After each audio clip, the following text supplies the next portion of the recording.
Hey guys, Jarek and Komodo here, going to be doing some more Halo 1. This time I went into the Halo Combat Evolved playlist, which is 2 vs 2, so they have doubles for Halo 1 for some odd reason. I don't know why they have the playlist set up the way they do. It's doubles with no radar in Halo 1 maps. To me this seems like a crazy idea because the better players is just... I can 2 vs 1 someone and destroy them. And if you have two people in a party that are both very good at Halo 1, the other team doesn't stand a chance, so to me this seems kind of silly. You should just have it labeled as doubles and keep regular Halo 1 4 vs 4 like it always has been, or maybe 3 vs 3. That might be the correct response. I don't know why they did this. Getting off topic for what I want to talk about. So I have a long game here today. That's the other thing with doubles. It ends up being really long gameplay. It gives me some time to talk about things I like to talk about. A few weeks ago, as a lot of you know, we went to Rainforest, and I got a lot of comments that say something along the lines of, man, I wish I could go to these. I wish I had money for them. I wish I had, the courage to do these, stuff like that. It's not very hard. I'm straight up honest with you. The only thing holding you back from going is you yourself being nervous about it. That is literally it. I can honestly attest to this fully, because I went from going to my first con, which was Furlandia the first year, right? Yes. That was a tiny little con that was thrown together in a few months' time in a small university hotel. And there weren't a whole lot of people there, and I was so nervous. Like I said, I went from having a whole lollipop to literally chewing the stick it was on to pulp. And now, I don't even, hang around these guys anymore. I pretty much clung to them, because it was, familiarity. It helped keep me sane, I suppose. Now I just wander off, try to find people to talk to, and it's really weird going there and having people recognize me because of Jarek's videos. That happens a lot. Like I've said before, I don't know if I should feel bad or not when someone's like, hey, it's Jarek, and then they start talking to me, because I don't know if it's like, shit, I should know this person, or if they know me from videos. So, I don't know if I'm a terrible person for not remembering someone, or if I actually have a reason to not remember them. I talk to so many people that I don't remember a lot of people I meet at cons anyway, so that happens. And, I'm even at a point where it's mostly to go hang out with a friend, but I want to go, to a con by myself in Nevada even, which kind of out of the way for where we are, but whatever. We're in Portland, Oregon. You're talking about Big Little Fur Con that's in Reno. Yeah. It would pretty much be my first foray into a con without you guys there with me, or at least one of you guys there with me. Which, if it was me from, the first Furlandia days... That wouldn't happen. No, I wouldn't even consider it. I would be mysteriously sick that weekend. There really is a few hurdles depending on what's happening. If you have a local con, the only thing stopping you is yourself. Absolutely, that's it. But if there's some traveling, then you start running into some actual problems. Then you have to make plans with, one, your work, which is the hardest thing out of everything, is getting time off to go. That's the most annoying part of it. And two, the money. Now, they're actually not that expensive. They're really not. Depending on where you are, especially if we live in Portland and say, Rainforest is in Seattle, getting to Seattle is pretty cheap. But the hotels are always expensive. Depending on where you are, they may be a little bit cheaper. I imagine a hotel in Reno might be a little bit cheaper than a hotel. Nice double kill. Yeah, they're just oblivious to the cloaked rocket launcher guy. I'd imagine a hotel in Reno might be a little bit cheaper than a hotel in Seattle, because those Seattle hotels are stupidly overpriced. Very stupidly overpriced. But, say Furlandia, if you're going to Furlandia and you need a hotel in Furlandia, well, that's what Sulfur told me. I think they only spent, with a room split between two people, was something like $30 to $50.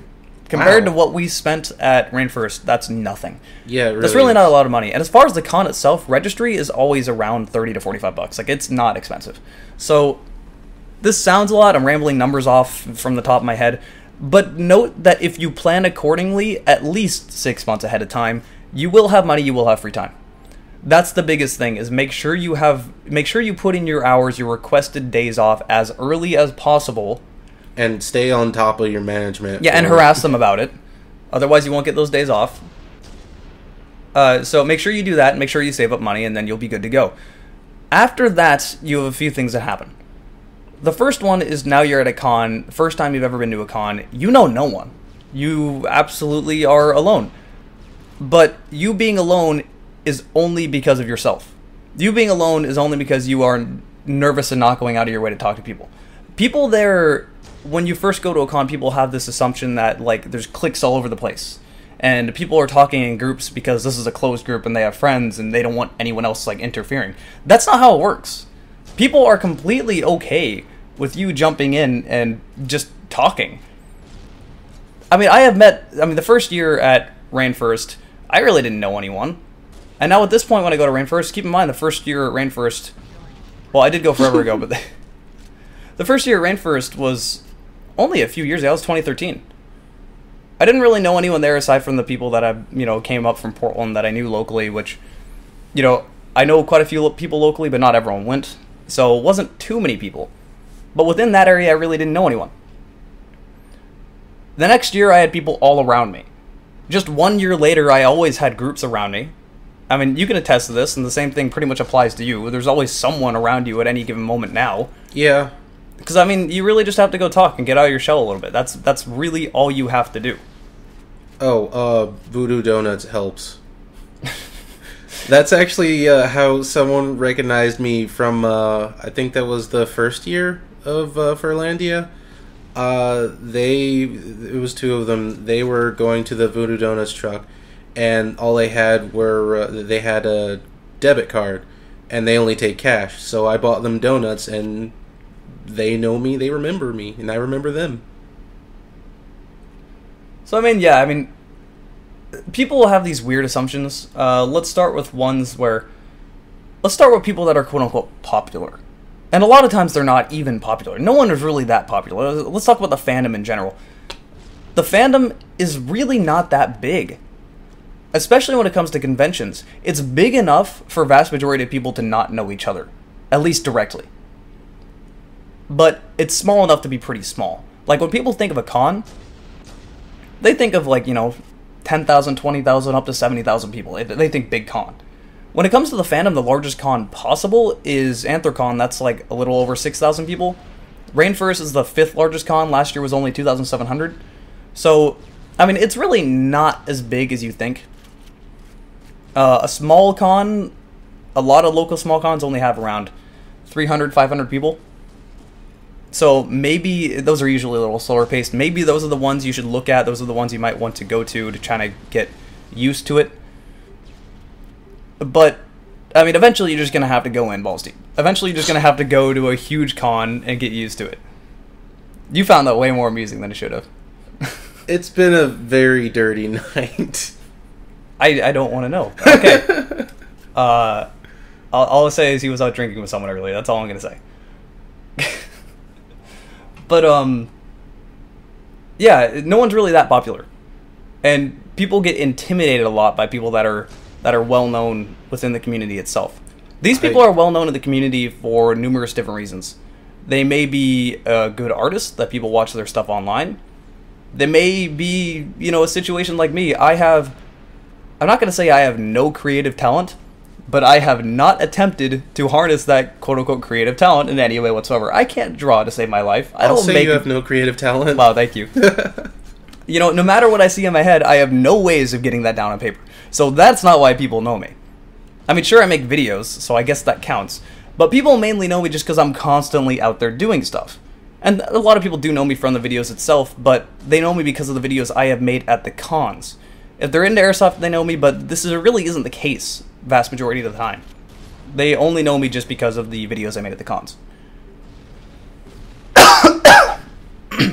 Excuse me, I'm still sick. So yeah, the reason I'm there is to be social. The reason people know me is because I go out of my way and say hi to people, and that's what I do. So don't feel intimidated because someone is, well known or they do something. If they didn't want to talk to you, they wouldn't be there. If they didn't want any social interaction, they wouldn't have gone.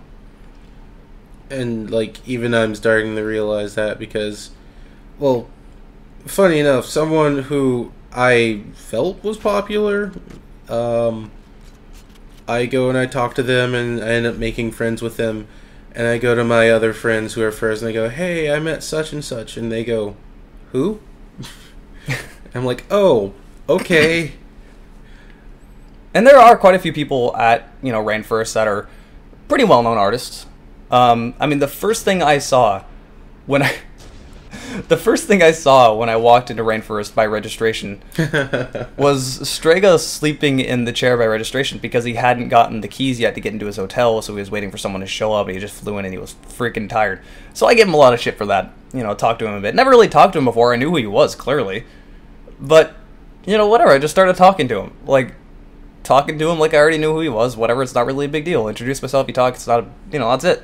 It's not as big of a deal as people think it is. It's always really easy to pick Strega out of a crowd because he's always wearing that head crab hat. Yeah, he's one of those head crab hats. It's pretty funny.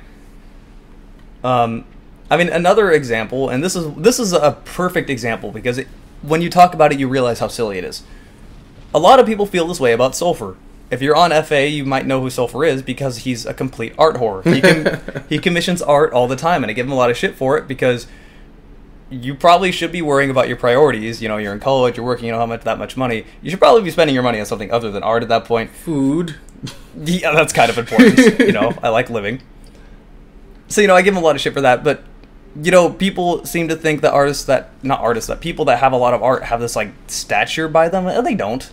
They just commission a lot of art. That's it. He goes to cons all the time. He's a local fur to me. We hang out occasionally. We were in a room party with him, having really amusing times. That's all it is. I didn't even know who he was until 2013 of Rainforest. I had seen him on FA, but that was the extent of my experience. And then I found out he was local at Rainforest 2013, briefly talked, and then I talked to him on FA. And then next year we hung out a lot of the time. And went to one of his room parties at Furlandia the year after that. And then we were at a room party this year. That was me not trying to teabag the enemy.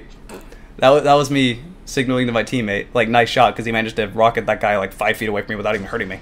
Oh, that headshot. Thank you for stepping in front of my crosshair. I panicked for a moment. I saw him and had to shoot because I saw the shotgun. But yeah, I mean, really that's all I have to say is just do it. This sounds really stupid, but I actually love Nike's slogan. Just do it. I hate that making excuses. You can make them all you want, but you're going to have to at one point or another stop delaying it. I am not exactly the most patient person in the world when it comes to stuff like this.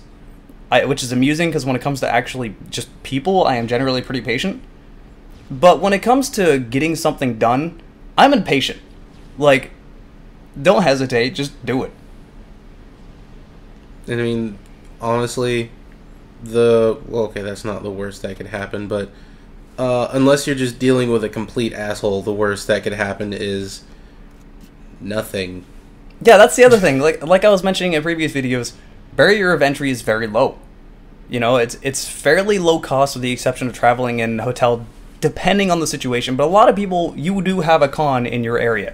It may not be a major con, but it's something to do and go to, and I would highly encourage you to get involved with your local community before you try to get involved with, a major con that's 2 states away or something. For obvious reasons. So, yeah, there's that. I would highly recommend to get involved with your local community. And you usually, there's a lot more cons than people think, but not many of them are that big. I think there's, 8 that are over 2,000 in the world. One of which, I think the only one being out of America is Eurofurence over in Germany, in Berlin. So, yeah, I mean, it's not as much of a big deal as people think. It sounds intimidating because you're going in blind. And that's the main thing. It's just that you don't really have knowledge of what's going on. You're really completely blind the first year. And then you go and you're like, okay, well, that really wasn't that bad. Generally, the first year, in my experience, is basically just, from what I've seen from other people, I'm not exactly the most shy person, so this wasn't really me too much. I was pretty much just, if anything, being too social, like my usual self. But from what I've seen, most people, the first year is an adjustment year. They don't usually break out of their shell that much. They don't usually talk to, too many people. They just kind of soak in the environment, figure stuff out, figuring out things. He's looking at my wall because there's a spider coming down the wall. I know, after that last run-in I had with the spider, no.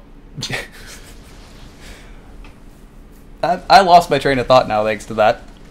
Adjustment year? Yeah, the first year generally is just soaking in the experience. That's kind of how it was for me at Rainforest 2013, because I had never gone to a major con before that. I mean, I went to Furlandia before that, but that was the first year of Furlandia. That was, what, 250 people? If anything, at the most 300 at a small university hotel that had been thrown together a few months beforehand. There wasn't many panels, there wasn't anything new. So, I mean, that at Rainforest was kind of like, especially around the dance floor, was just soaking in what it was like. Because I was having a lot of fun, just, you know, you just have to get used to it first. You just kind of wanted to see what everyone's doing, experience it, stuff like that. And then the second year is really kind of where people start breaking out and doing their thing. It might take longer for some other people because, again, people like to make excuses for themselves and put stuff off because they're intimidated. Very intimidated. Social things in general intimidate people. And really, everything I'm saying, this applies to way more than FurCons. Like, this really applies to any convention you want to go to be honest. So, yeah, there's that. Just go out there, have fun, enjoy it. And literally, the worst things that happen, say if there's someone you want to talk to, the worst things that happens are just, you just don't click, they don't, you know, you don't talk to them again. Not a big deal. Nothing has been lost. It's not like, oh shit, someone doesn't like me, I need to leave the con now. You know? Dear God, I wonder exactly what you'd have to do to get in that kind of situation. Vandalize? Oh, yeah. There's another thing. Okay, that's something I definitely want to address. There has been some negative things that happen at major cons. At any con you go to, there will be those people. However, with the nature of social media, the negative things, the things that go bad, those are what you hear above everything else. Usually when you're at the convention, you aren't even aware these things are happening. And you're having fun, and then you get home and you hear about all the negative stuff, and you're like, wow, that sucks. But then you see it all over Twitter, and you see it all over YouTube comments, you see it, stuff like that, like, this convention was terrible this year, about people that never even went to it. So, for the most part, block out negativity. This applies to everything. This applies to YouTube comments about channels. This applies to anything. If you enjoy it, do it. Because there's always going to be negative people. And that's just one more thing I wanted to say about getting to know people. Don't be a whiner. You know what I mean. You know those people that complain about everything. And it's like, oh my god, I don't want to be around you. It is not a pleasant experience to be around someone that just complains about everything. Because it's like they're not having fun. And they suck the fun out of everything. I think we lived with someone like that. Well, no, I'm not even going to do it. Yeah, I won't get into that. But it genuinely does. So, you know, just try to have a good time. That's all I'm really saying. Avoid the negative, ignore the negative, whatever. It's not a big deal. If it's not, you know, if your mother's not going to die, you know, the next day, if it's not a major emergency, ignore it. You know, you're at a con, you're having fun, everything can wait. You know, you got time off for this, enjoy it. It's like a little vacation. That's how I look at it, because we take time off every single year to go to these. Pretty much the only time we take off is to go to these cons. That's really it. Us, ourselves, like I said, we go to Rainforest and Furlandia every year. You're apparently wanting to go to another one, which is going to be difficult to get time off for.